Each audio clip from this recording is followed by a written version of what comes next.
पुढे आलेला आहे। एक गंभीर घटना आहे आणि या उघड जाग्यात अशा किती ठिकाणी घटना घडत आहेत आणि या संदर्भामध्ये जनजागरण करणे, अशा मुलींना नोकरीचं संरक्षण देणं, अनेकदा आपल्या पोटाची भाकरी जाऊ नये म्हणून अशा अन्यायाचा सामना करावा लागतो, त्यांचं शोषण होतं।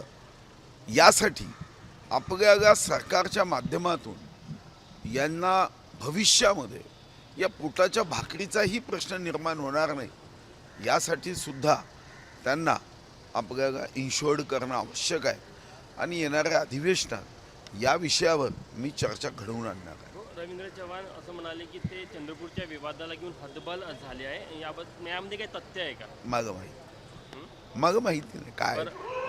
मुरली मनोहर जोशी बोलले की आपण विश्वगुरू होतो, आता नाही। ती मग काय माहिती कधी म्हणाले आणि कोणत्या विषयासाठी आणि कारणासाठी म्हणाले, हे तर त्याचं उत्तर ते देतील। पण एक खरं आहे की हा देश विश्वगुरू होता आणि पुढेही राहील, यासाठी माननीय मोदीजी पूर्ण शक्तीने प्रयत्न करत आहे। प्रत्येक क्षेत्रात, मग आध्यात्मिक असेल, आर्थिक असेल, सामाजिक असेल, सामाजिक समरसता असेल, प्रत्येक क्षेत्रामध्ये आपला देश विश्वगुरू होता आणि पुढे राहील, यासाठी माननीय मोदीजी प्रयत्न करत आहे। आम्हा सर्वांना त्यामध्ये साथ दिली पाहिजे। काल साताऱ्यामध्ये एकनाथ शिंदे यांनी सभा घेतली, जिल्हा परिषदमध्ये जो घोळ झाला आणि त्यांना जी भाजपवर नाराजी होती त्यांची, त्या पार्श्वभूमीवर ही सभा होती। त्यांचं असं म्हणणं होतं की मी कोणाच्या वाटी जात नाही आणि वाटी गेलो तर सोडत नाही, एक प्रकारे थेट इशारा होता भाजपला। म्हणजे भाजपचा इशारा तुम्ही काढला, कदाचित तो इशारा तिच्या पोलीस अधीक्षकांनाही असू शकतो। आता तुम्हीच त्याचे अर्थ काढता आणि मग भाजपचा इशारा होता, ते आमच्या सोबत आहे, ते आम्हाला इशारा द्यायचा असेल तर असा कशा जाहीर सभेत देईल, कानात देतील। मला वाटतं की तो इशारा कदाचित त्या पोलीस अधिकाऱ्यांना असेल, ज्या पोलीस अधिकाऱ्यांनी अशा पद्धतीने तानाशाही केली। पण एक नाराजी आहे एकनाथ शिंदेच्या मनामध्ये खतखत पाहायला मिळते, कारण की कल्याण असेल, सातारा असेल की इतर ठिकाणी जे प्रकार घडले स्थानिक स्वराज्य संस्थेच्या निवडणुकीमध्ये।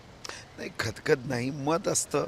जेव्हा अनेक पक्ष एकत्र येऊन सरकार चालवतं तेव्हा मतं असतात, पार्टीत मतं असतात, तर दोन पक्षात मतं असण्याची शक्यता तर नक्कीच आहे। बारामतीची पोटनिवडणूक होत आहे, महायुतीचे सगळेच नेते असतील, सुप्रिया सुळे सुद्धा राहण्याची शक्यता व्यक्त केली जात आहे आणि रोहित पवार सुद्धा। नाही, तिथं माझ्या माहितीप्रमाणे ती निवडणूक श्रीमती सुनेत्राताई पवार ही सहज जिंकणार आहे। स्वर्गीय अजितदादांनी जे काम त्या मतदारसंघात केलं आहे, अजितदादांना त्या मतदारसंघाचा मतदार आदरांजली व्यक्त करत भरभरून श्रीमती सुनेत्राताईंना मतदान करेल।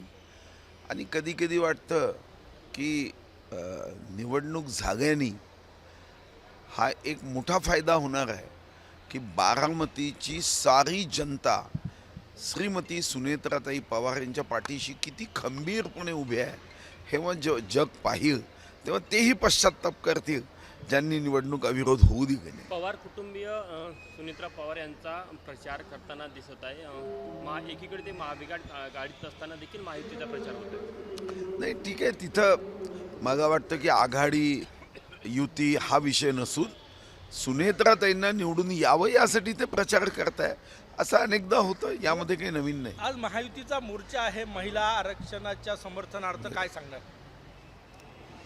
आज मी त्या मोर्चागत चाललो आहे।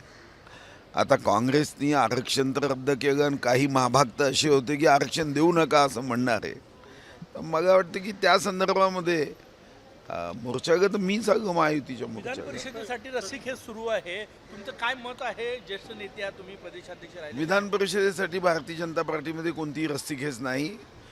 त्या नावाच्या संदर्भात चर्चा होईल आणि यादी केंद्राला पाठवलं जाईल, आमच्यामध्ये कोणतीही चर्चा नाही। प्रतिभा धानकरींनी तक्रार केली लोकसभा अध्यक्षांकडे, ते लोकसभा अध्यक्ष पाहतील ना, तर तुम्ही एक महिन्यानी लोकसभा अध्यक्षांनी काय केलं ते विचारा। शांत राहता हा प्रश्न आहे तुमचा।